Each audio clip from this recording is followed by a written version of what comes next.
Hello and welcome. My name is Eline Kieft and I'm your guide for this interactive journey in which we will reflect on kindness to self, other and environment.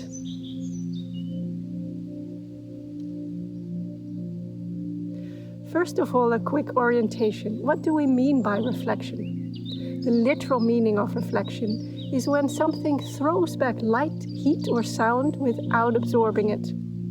But it usually refers to a process of cultivating thoughts, considerations and ideas. Reflection is a practice of learning from experience and processing thoughts and feelings about a particular event or value. It is the art of taking a moment to think through something that is meaningful to us, something that happened, how we responded to it. So this helps us to create a better understanding. Reflection is often proposed as a strategy to deal with difficult situations, but it's equally powerful to work with positive values that we might not have given so much thought before. When reflecting on values, for example, we often realize that we spend most of our time on things that we don't really value that much at all. Perhaps catching up on social media or watching TV receives more of our attention than quality time with our loved ones or engaging in a hobby that gives us much joy. So reflecting can help to make concrete changes in daily life, which can have a tremendously positive effect on our well-being and happiness and ripple out to the other people in our lives. So now take a moment to grab something to write or draw with so that you can watch this video as an interactive process to really engage with your personal reflections. I will pose questions, sometimes include the body as a site of practice, and then offer some inspiration regarding each of the themes. Please know that there is no right or wrong. It is really time for your personal inquiry into kindness, to get to know it a bit better as a topic, if you're interested in it, what your understanding is of kindness and your relationship to it.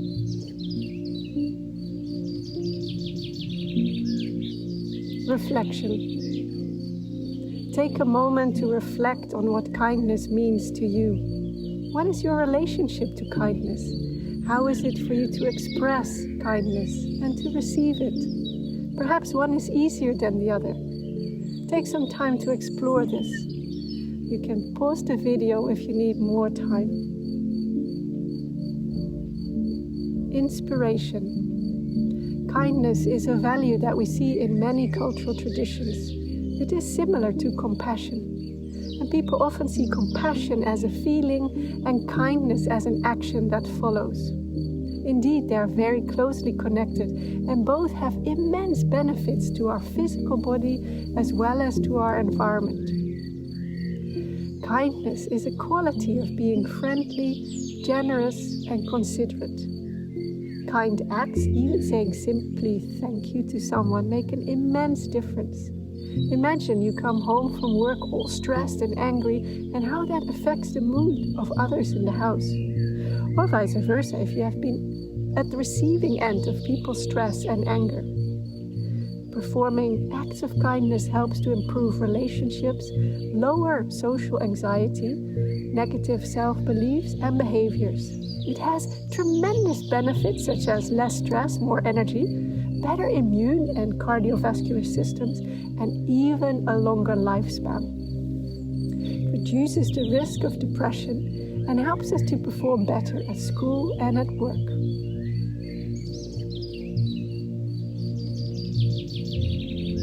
Reflection. After this brief introduction of kindness, please take a moment to reflect on where you think that kindness comes from. Or in other words, what generates kindness? Is it located somewhere in the body maybe, and if yes, where? Is it dependent on how you feel or on certain circumstances? Does it require the presence of others to be kind, or can you be kind when you are alone too?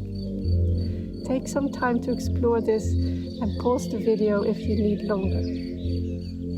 Inspiration. Where kindness comes from is a big question. And it is important to distinguish between different types of kindness, such as genuine, strategic, nor motivated and self-reported kindness, as distinguished in a German study.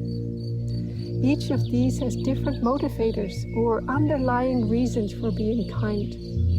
And this video addresses the genuine kindness or benevolence, which is mostly fueled by feelings. Perhaps you felt a connection to your heart when you were reflecting on the question where kindness comes from. People who feel more positively about life generally tend to be more kind. So positive feelings can be a source of kindness or the lack thereof.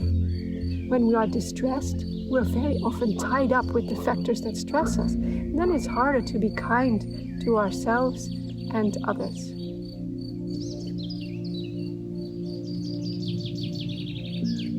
Body practice. So let's start with some kindness to the body. How can you make yourself even 10% more comfortable? Perhaps loosen the tie or your shoes. Sit that bit more relaxed in your chair. Perhaps you want to adjust the angle of the screen or the brightness so it's easier to look at it. Now take a few deep breaths and do some gentle head circles like this.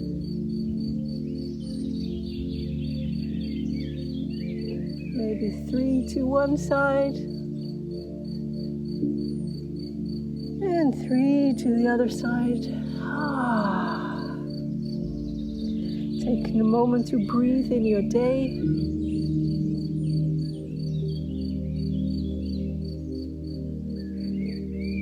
Some shoulder circles. Just give a bit more space to the lungs to breathe.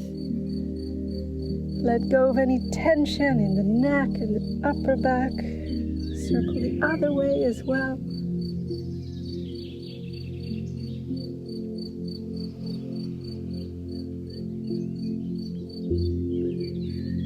Feel your spine and sit back again and relax. That's great. Just taking a moment to pay attention to our breathing, our muscles, our posture can make a lot of difference in our day. Reflection.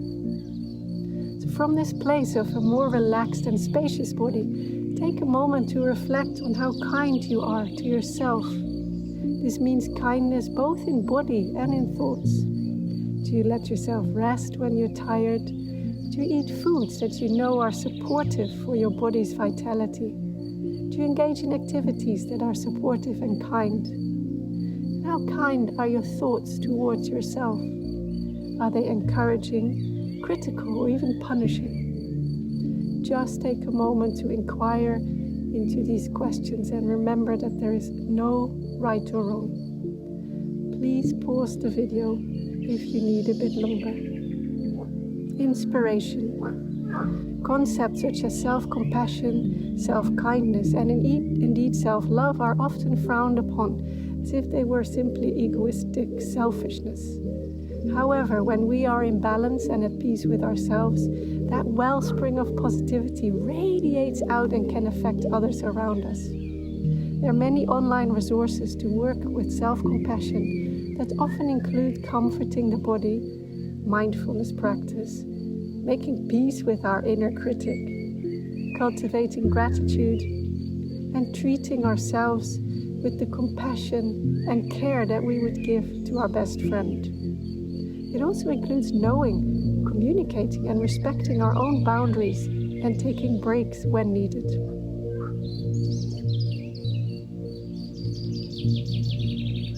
Reflection. From this place of kindness to self, whether it was comfortable or a bit uncomfortable, now let your awareness include another person. It can be someone specific you know, or a stranger. What does it mean to you to show them kindness? Is kindness expressed in the way you regard them and listen to them? Is it an action of doing something for or with them? It often helps to imagine what makes you feel treated kindly and imagine you are giving the same treatment to others. Again, please pause the video if you like more time to explore this. Inspiration.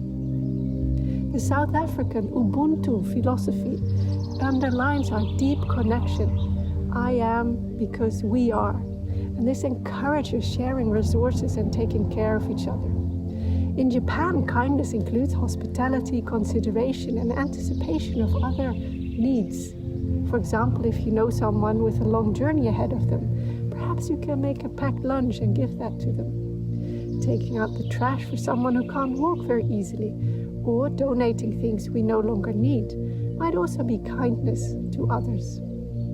Kindness can really be as simple as a smile, listening intuitively, or giving someone a compliment. We may find ourselves in situations where caring for others feels like a burden, rather than that it comes from a genuine outpouring of kindness for that person. When it comes at the cost of caring for ourselves, it might create resentment, depletion, and even burnout. This is a very fine line to balance, as of course, sometimes we have ongoing care responsibilities to another. Therefore, it is important to reconnect with the need for kindness to self, to stay resourced whenever we can.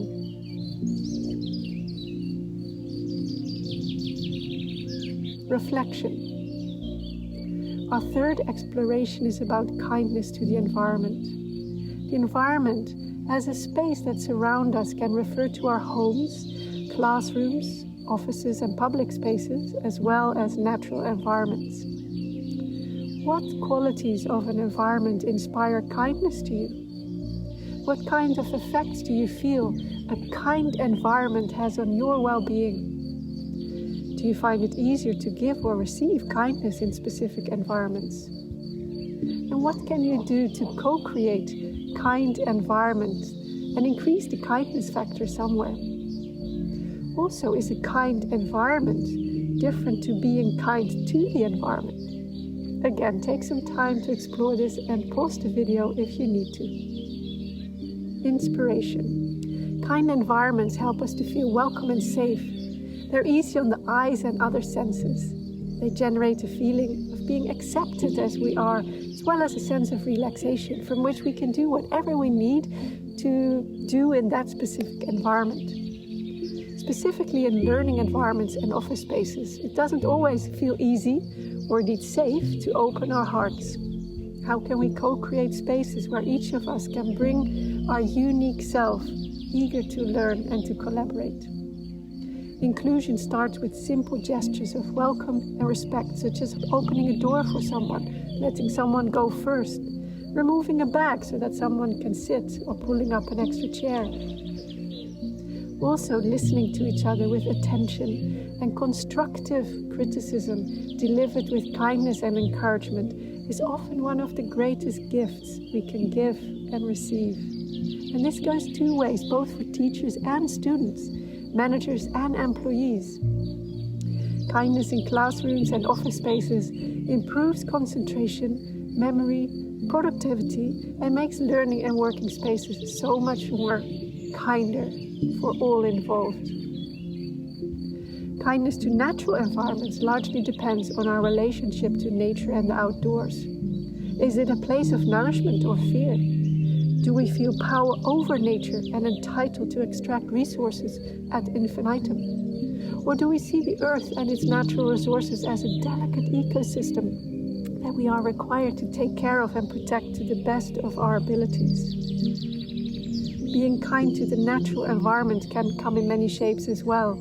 We can reduce, reuse and recycle resources, be careful with running taps, or join a local charity. We can pick up trash even if we didn't put it there. The Buddhist monk Nhat kisses the earth with every step. And there is a Navajo prayer that affirms we walk in beauty, beauty all around us. Such philosophies encourage us to see the interconnection between the earth as an extension of ourselves that reflects back to us our inner state of being, and which in turn flourishes through our good care and attention.